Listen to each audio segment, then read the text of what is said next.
Creating an event on Levelup. Even during online learning, you need to give your learners a face-to-face interaction with the trainers. Levelup allows you to do that by allowing admins to create events. Here we would learn about how you can create an event on Levelup.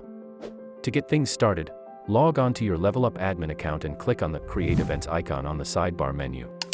On the Events page, you will find all the events of the past as well as the ones which are scheduled.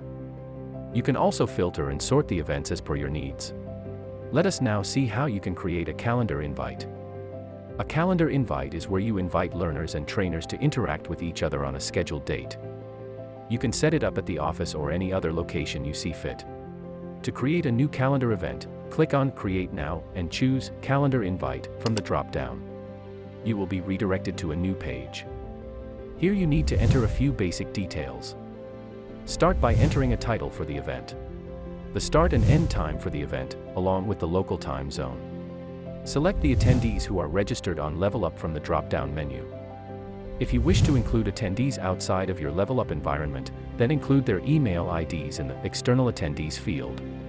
Add a description of the event. You can also upload attachments if necessary. Click on Save Draft if you wish to save the details and work on it later. If everything looks okay, you can click on Send Invite to send out the invite to all the attendees with all the details. That's it. You are done. Check out our other tutorial videos or visit levelupalms.com to sign up for our zero-cost plan. Don't forget to subscribe to our channel for more such informative videos on the world's simplest LMS.